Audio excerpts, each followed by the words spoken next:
200 million people live today with the direct consequences of decisions made in Washington. Most of them never voted in an American election. This is the version of history that didn't make the textbooks. In 1776, Thomas Jefferson wrote that all men are created equal. He owned over 600 human beings across his lifetime. The same Continental Congress that declared independence also enshrined slavery in the Constitution, counted enslaved people as 3/5 of a person, and explicitly protected the slave trade for 20 more years. The contradiction was not incidental. It was structural. The freedoms won in the Revolutionary War applied, in practice, to white landowning men, roughly 10 to 15% of the colonial population. Women could not vote.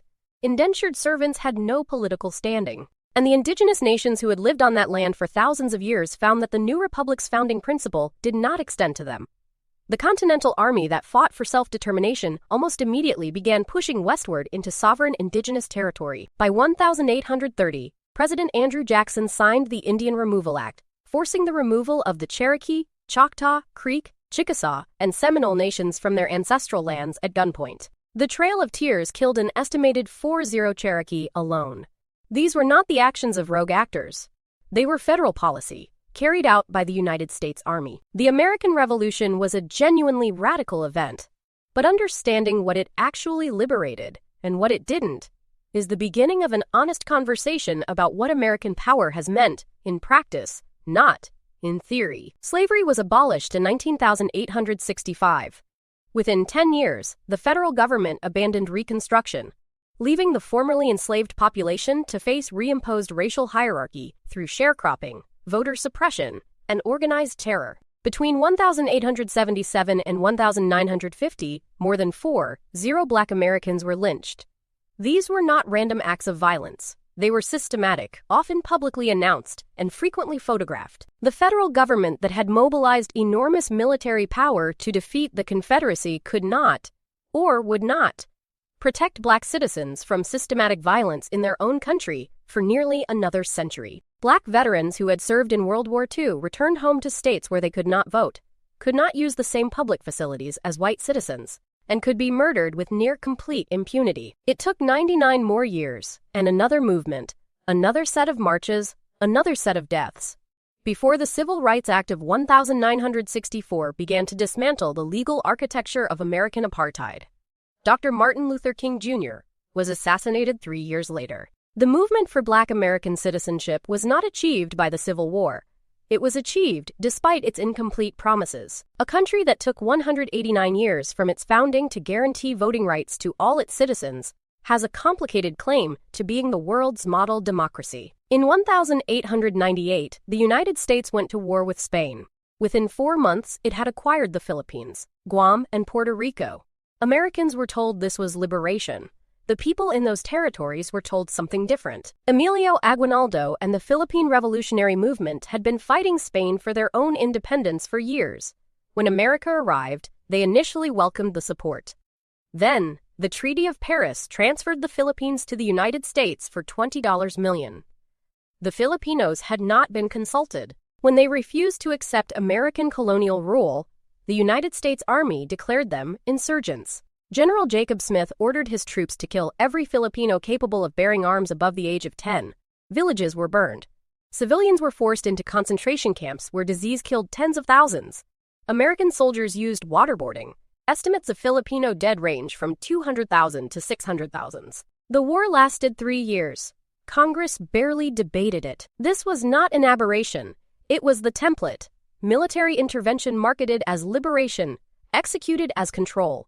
The pattern established in 1998 would repeat in Guatemala, Iran, Chile, Vietnam, and Iraq. America's role in defeating Nazi Germany and Imperial Japan is real and consequential. What is less often told is the full picture of how that victory was achieved and what was done in its name. In February 1945, American B-29s firebombed Tokyo. In a single night, approximately 80,000 to 100,000 civilians were killed. 267,000 buildings destroyed. 1 million people left homeless. This was not a military target. It was a city of wooden civilian housing, deliberately set alight. General Curtis LeMay later said, "If we'd lost the war, we'd all have been prosecuted as war criminals." On August 6 and 9, 1945, atomic bombs were dropped on Hiroshima and Nagasaki, the only time in history nuclear weapons have been used against a civilian population. Between 130,000 and 226,000 people died. The United States remains the only nation in history to have used nuclear weapons in war. At home, 120,000 Japanese Americans were imprisoned in internment camps, not because of anything they had done, but because of their ancestry. None of this erases the liberation of Western Europe or the defeat of fascism, but it complicates the clean moral narrative. The United States fought a war against racial ideology in Europe while maintaining legal racial segregation at home. A full accounting holds all of that simultaneously. In 1953, Mohammad Mossadegh was the democratically elected Prime Minister of Iran. He had nationalized the British-controlled Anglo-Iranian Oil Company, returning Iran's oil to Iranian control. The CIA, working with British intelligence, organized a coup that overthrew him and restored the Shah. The operation was called Ajax. It is now declassified and admitted. The Shah's regime used torture, secret police, and mass imprisonment. In 1979, the Iranian population overthrew him in a revolution that brought the Islamic Republic to power. The 1979 hostage crisis, the proxy wars, the nuclear standoff, the sanctions, the 2025 strikes on Tehran, all of it traces a direct line back to one CIA decision in 1953. Iran was not an exception.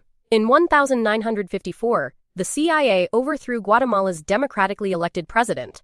In 1973, the CIA supported the coup that brought Pinochet to power in Chile, overthrowing the first democratically elected Marxist president in the Americas. Pinochet's regime tortured and disappeared more than 3,000 people.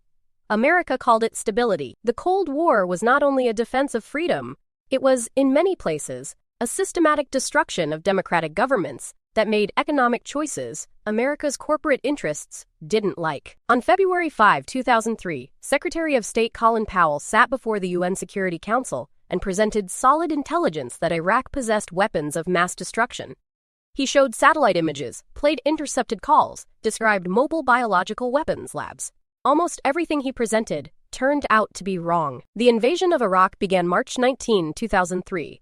American forces defeated the Iraqi army in 3 weeks. Then it disbanded the Iraqi army, fired every Ba'ath Party member from government, including teachers, doctors, and engineers, and handed the country to a provisional authority with no plan for what happened next. The power vacuum was filled by insurgency, sectarian civil war, and eventually the Islamic State. Conservative estimates place Iraqi civilian deaths from the war and its aftermath at over 200,000. Millions were displaced. The Abu Ghraib scandal revealed systematic torture of detainees by American soldiers. The architects of the war faced no legal accountability. They wrote memoirs. They gave speeches. They charged speaking fees. No weapons of mass destruction were ever found. The war cost $2 trillion. Iraq remains unstable. The people who paid the highest price were the ones who had the least say in the decision. The Costs of War Project calculates that America's post-9/11 wars killed between 897,000 and 929,000 people. Approximately 387,000 were civilians. More than 38 million people were displaced. The United States spent over $8 trillion. And the Taliban returned to power in Afghanistan within 2 weeks of American withdrawal. After 20 years, 1 month, and 461 American military deaths. The communities that sent the most soldiers to these wars are among the most economically distressed in America. American veterans die by suicide at a rate 1.5 times higher than non-veterans. More than 60 per year. The people who paid the physical and psychological price were not the people who made the decisions to start the wars. None of this means America has done no good in the world. It has. The Marshall Plan was real.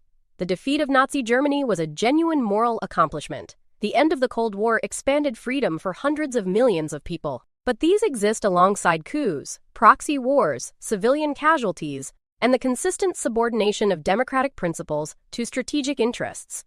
Both records belong to the same country. History doesn't ask for your verdict. It asks for your attention. The full story of American military power, the liberation and the occupation, the Marshall Plan and the My Lai massacre, the Berlin airlift, and the Abu Ghraib photos.